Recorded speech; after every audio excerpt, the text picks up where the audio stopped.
स्वागत है आपका मेरे channel learn through current affairs में। तो यहाँ पे हम बात करें करंट अफेयर्स की डेली बेसिस पे विद एमसीक्यूज जो आपके एग्जाम पॉइंट ऑफ व्यू से इम्पोर्टेंट हो सकते हैं। और ये रिलेटेड हो सकते हैं यूपीएससी के एग्जाम पॉइंट ऑफ व्यू से, PCS, all state exams, and SSC, CGL, banks and other state exam. तो अच्छे से देखिए, समझिए, कनेक्ट करने की कोशिश कीजिए कैसे एमसीक्यूज होते हैं। तो शुरू करते हैं with first MCQ. Recently, which of the following fort is not part of Maratha military landscape inscribed as UNESCO's World Heritage Site? जो मराठा में कुछ फोर्ट्स को इंक्लूड किया गया है यूनेस्को की वर्ल्ड हेरिटेज साइट्स के अंदर, तो वो मराठा मिलिट्री लैंडस्केप में से कौन सा फोर्ट उसके अंदर नहीं आता? शिवनेरी आता है, रायगढ़ आता है, जिंजे आता है, चित्तौड़गढ़ नहीं आता। चित्तौड़गढ़ पड़ता है अपना राजस्थान में, उदयपुर के पास। तो ये उसके अंदर नहीं आता है। ये बाकी तीन आते हैं। अब मैं आपको बता देता हूँ इसके बाद। ये मराठा मिलिट्री लैंडस्केप को 44th, मतलब ये 44th नंबर की वर्ल्ड हेरिटेज साइट है यूनेस्को के अंदर। और जो अपने ये मराठा मिलिट्री लैंडस्केप है, ये 12 फोर्ट्स हैं, जिसके अंदर सलहेर, सिवनेरी, रायगढ़, राजगढ़, प्रतापगढ़, लोहागढ़, सिंधुबर्ग, विजयदुर्ग, सुवर्णदुर्ग, पन्हाला, कंदेर, ये महाराष्ट्र के अंदर आते हैं। एक इनमें से तमिलनाडु के अंदर है, जिसको बोलते हैं जिंजे। तो ये चित्तौड़गढ़ उसमें ऑप्शन में दिया हुआ था, तो ये उसका पार्ट नहीं है, ये राजस्थान के अंदर पड़ता है, ये मराठा लैंडस्केप का पार्ट नहीं है। तो ये किसके अंदर, जो आर्कियोलॉजिकल सर्वे ऑफ इंडिया है, वो नोडल एजेंसी है for world heritage site in India. Second MCQ पे चलते हैं। रिसेंटली अभी एक स्कीम है जिसके अंदर घड़ियाल और स्लोथ बियर को रिकमेंड किया गया है इंक्लूड करने के लिए स्पेशल रिकवरी प्रोग्राम। मतलब इनको एक प्रोग्राम है जिसके अंदर इनको रिकवर किया जाएगा। मतलब कहीं ना कहीं इनकी पॉपुलेशन धीरे धीरे घटती जा रही है। ये वनरेबल है टू लॉस्ट इन वाइल्ड, मतलब ये लुप्त हो जाएगी ये प्रजाति। तो ये प्रोग्राम का नाम क्या है? प्रोग्राम का नाम है सेंट्रल स्पॉन्सर्ड स्कीम है ये। इसको बोलते हैं integrated development of wild life habitat. ये क्या है? Financial assistant plus technical assistance provide की जाएगी इसमें उनको, कंजर्वेशन के लिए। ये रिकवरी प्रोग्राम है, जो लुप्त होती जनजाति है उसको दोबारा से रिकवर किया जाएगा, उसके कंजर्वेशन पे ध्यान दिया जाएगा। तो ये रिकमेंड की द्वारा की जाती है? ये क्या होती है? Standing committee national board for wild life, उसके अंदर इसको रिकमेंड किया जाता है। नेक्स्ट एमसीक्यू है, जो ये किस बेसिस पे इनको इस लिस्ट में इंक्लूड किया गया था कि ताकि इनको रिकवर प्रोग्राम किया जाए, तो उसी से रिलेटेड एमसीक्यू है। क्रिटिकली इंडेंजर्ड स्पीसीज कौन सी है इनमें से? वो है घड़ियाल। अब घड़ियाल घड़ियाल कहाँ रहता है? पहली बात तो आपको पता नहीं, फ्रेश वाटर के अंदर मिलता है घड़ियाल। और घड़ियाल क्रिटिकली इंडेंजर्ड है, उससे रिलेटेड एमसीक्यू था। और स्लोथ बियर, जिसको भी रिकवरी प्रोग्राम के अंदर इंक्लूड किया गया, वो वनरेबल है। फोर्थ एमसीक्यू हो जाता है जियो थर्मल एनर्जी पॉलिसी। अभी रिसेंटली एक स्टेट ने लॉन्च किया है, वो कौन सा स्टेट है? ये उत्तराखंड स्टेट। जियोथर्मल एनर्जी क्या होती है? जो अर्थ के इंटरनल हीट से जो एनर्जी रिकवर कर सकते हैं, तो वो एक जियोथर्मल एनर्जी होती है। उसको उसको प्रमोट करने के लिए उसका एक्सप्लोरेशन एंड डेवलपमेंट, तो ये पॉलिसी से रिलेटेड है।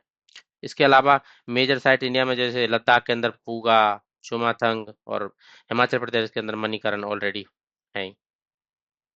फिफ्थ एमसीक्यू हो जाता है, एक इंडिया की फर्स्ट ई ट्रक इंसेंटिव स्कीम लॉन्च की गई है, तो इसमें कितना इंसेंटिव दिया जाएगा मैक्सिमम? ये दिया जाएगा 9.6 लाख का मैक्सिमम। और ये किस प्रोग्राम के अंदर है? क्या ड्राइव कौन सी है? वो प्रधानमंत्री इलेक्ट्रिक ड्राइव, उसके अंदर इसको लॉन्च किया गया है।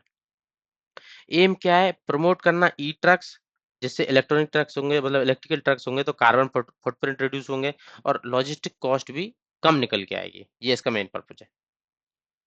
सिक्स्थ एमसीक्यू हो जाता है कि रिसेंटली इंडिया ने यूरोपियन फ्री ट्रेड एग्रीमेंट, जो एक फ्री ट्रेड ब्लॉक है, उसके साथ एक एग्रीमेंट साइन किया है, प्रोमिसिंग $100 बिलियन इन्वेस्टमेंट, इतना इन्वेस्ट करने का प्रॉमिस किया है। तो वो एग्रीमेंट क्या है? TEPA, trade and economic partnership agreement. और आपको ये भी पता होना चाहिए, यूरोपियन फ्री ट्रेड एग्रीमेंट जो ब्लॉक है, उसके अंदर कौन कौन सी कंट्री आती है? इसके अंदर आती है स्विट्जरलैंड, नॉर्वे, आइसलैंड, लिechtenstein। ये 4 नेशन का फ्री ट्रेड ब्लॉक है। बाइंडिंग 100% की कमिटमेंट की है, $100 बिलियन की इन्वेस्टमेंट की कमिट की है इंडिया के द्वारा। और इसके अंदर इंक्लूड किया जाता है इंटेलेक्चुअल प्रॉपर्टी राइट्स को भी, जो trade related intellectual property system के अंदर आते हैं। अस्त्रा मिसाइल जो डीआरडीओ के द्वारा बनाया गया है, उसकी रेंज कितनी है? ये रेंज पूछ रहा है। 100+ किलोमीटर, मतलब 100 के आसपास है। अब आपको ये भी पता होना चाहिए कि अस्त्रा मिसाइल है क्या। ये क्या, beyond visual range air to air missile, air to air ही ट्रैक करेगा। और किस बेसिस पर, रेडियो फ्रीक्वेंसी सीकर है, जहां से रेडियो फ्रीक्वेंसी निकलती रहती है उनको टारगेट करके ये डिस्ट्रॉय कर देगा, न्यूट्रल कर देगा। ऑल वेदर इसकी एक कैपेबिलिटी है, डीआरडीओ के द्वारा इसको बनाया गया है। बस आपको इससे रिलेटेड यही याद रखना है। 8th एमसीक्यू हो जाता है, यूनाइटेड नेशन एनवायरनमेंट प्रोग्राम ने अभी रिसेंटली वार्निंग दी है, किस इश्यू से related, reactivation of microbes in throwing cryosphere, मतलब जो परमानेंटली फ्रोजन रीजन जैसे पोल्स पे, वहां पे रीएक्टिवेशन हो रहा है माइक्रोब्स का। तो रीजन आपको पता ही होगा, ग्लोबल वार्मिंग। वहाँ का टेम्परेचर, पोल्स का जो टेम्परेचर नेचुरल रहना चाहिए कि बिल्कुल फ्रोजन होना चाहिए, माइनस में होना चाहिए, वो उसमें चेंजेस नजर आ रहे हैं ग्लोबल वार्मिंग के कारण। तो इनका रीएक्टिवेशन हो रहा है माइक्रोब्स का। तो एक रिपोर्ट निकाली है यूनाइटेड नेशन एनवायरनमेंट प्रोग्राम ने, उस रिपोर्ट का नाम है फ्रंटियर 2025 वेट ऑफ टाइम। ये एनवायरनमेंट कंसर्न इश्यूज को रेज करती है, रिलीज रिपोर्ट जो निकाली गई है, रीएक्टिवेशन वार्मिंग क्रायोस्फीयर। मैं आपको बताया था ग्लोबल वार्मिंग के कारण वार्म होता जा रहा है, तो इसलिए उनका रीएक्टिवेशन हो रहा है। रिपोर्ट का नाम आपको याद रखना है, किसके द्वारा निकाली गई है और कंसर्न क्या रेज कर रही है, reactivation of microbes due to environmental change warming global warm. 9th MCQ हो जाता है, स्टैटिक से रिलेटेड है, झेलम रिवर और अपर ब्यास रिवर के बीच में कौन सी रेंज पड़ती है। वो पड़ती है भाई पीर पंजाल रेंज। बस इतना ही पढ़ना है इसमें, और कुछ ज्यादा इंपॉर्टेंट नहीं है। Inter state river water dispute act है, मतलब जो दो स्टेट्स के बीच में अगर रिवर के पानी को लेके कुछ डिस्प्यूट चल रहा है, तो उसमें कौन एजुकेट कर सकता है और कौन नहीं कर सकता है। Supreme court directly ban, supreme court और कोई सी भी कोर्ट को डायरेक्टली इसमें एजुकेट नहीं कर सकती। इसके लिए क्या किया जाता है, inter state river water dispute act के अंदर एक एक्ट है, उसके अंदर एक ट्रिब्यूनल बनाया जाएगा कि वो एजुकेट कर सकती है, या आर्टिकल 262 के अकॉर्डिंग अंदर पार्लियामेंट लॉ इनेक्ट कर सकती है। तो ट्रिब्यूनल डिसाइड कर सकता है, तो पार्लियामेंट लॉ बना सकती है। तो इसमें सही है, tribunal can be challenged in high court. High court और सुप्रीम कोर्ट तो कहीं आएंगे ही नहीं। ट्रिब्यूनल डिसाइड कर सकता है, या फिर पार्लियामेंट एक लॉ बनाएगी उसके अंदर डिस्प्यूट को एजुकेट किया, मतलब उसका सॉल्यूशन निकाला जा सकता है।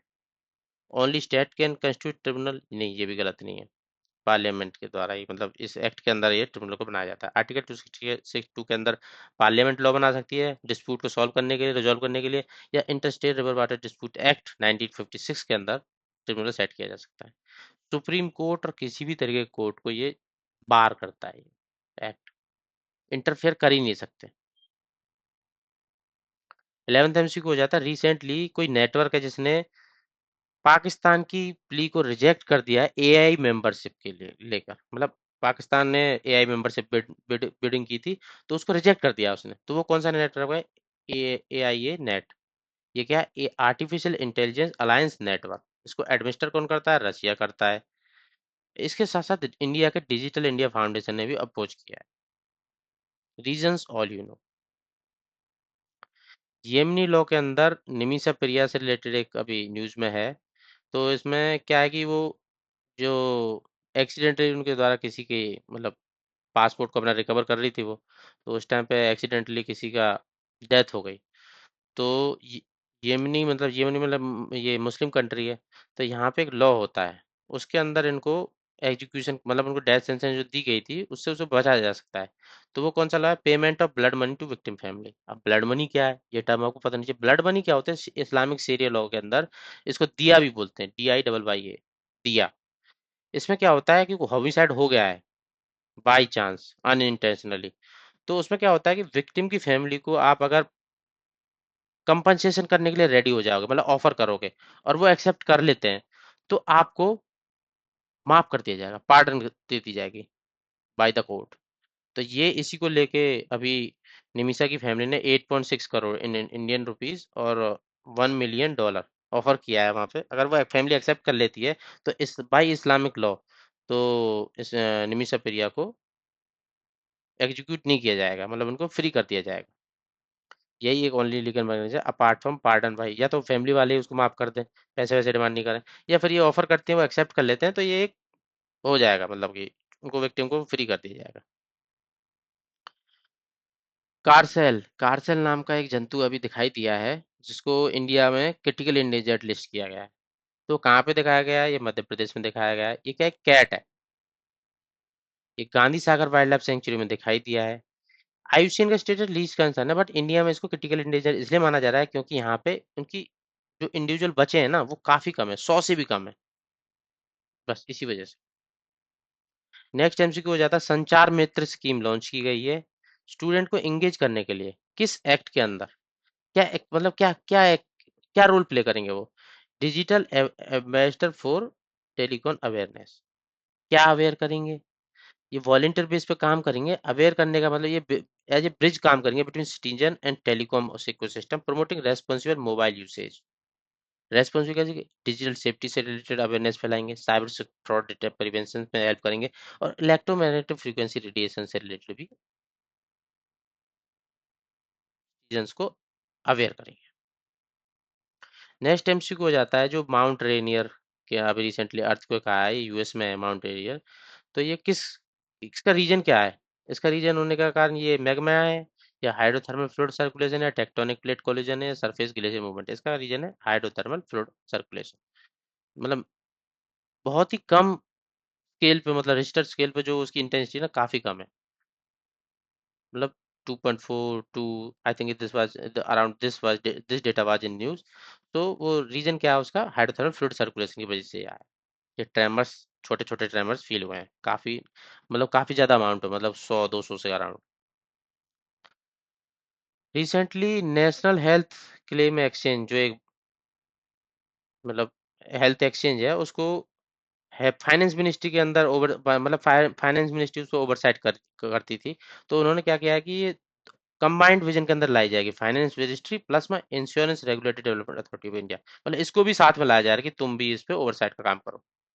तो उसका पर्पज क्या है? पर्पज ये है कि जो हॉस्पिटल जैसे किसी की इंश्योरेंस पॉलिसी देखते हैं तो काफी ज्यादा चार्जेस करते हैं, और ट्रीटमेंट के जो रेट्स होते हैं उनको काफी बढ़ा देते हैं।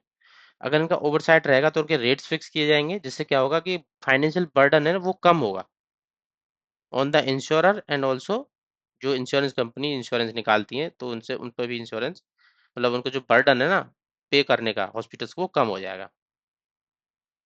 इससे क्या होगा? Strengthen insurance bargaining power, reduce inflated hospital billing and high premium, जो प्रीमियम जो ज्यादा पे करना पड़ता है उसकी अमाउंट भी रिड्यूस हो जाएगी। इसलिए insurance regulatory development authority of India को इसमें लाया जा रहा है, क्योंकि जो इंडिया के अंदर कॉस्ट है ना, जो हॉस्पिटल कॉस्ट है वो 13% हो गई है, और ग्लोबल एवरेज का 10%, उससे भी ज्यादा बढ़ के आ गई है। इसलिए इसको, इनिशिएटिव को, मतलब इसके अंदर मर्ज करने का इसको प्लान बनाया गया है, नेशनल हेल्थ क्लेम एक्सचेंज को आईआईडीआई और फाइनेंस मिनिस्ट्री दोनों के साथ कंबाइन करके। तो these were the all 17 question relevant with current affairs of today. So if you like my content, subscribe my channel or stay updated, stay. Thank you all.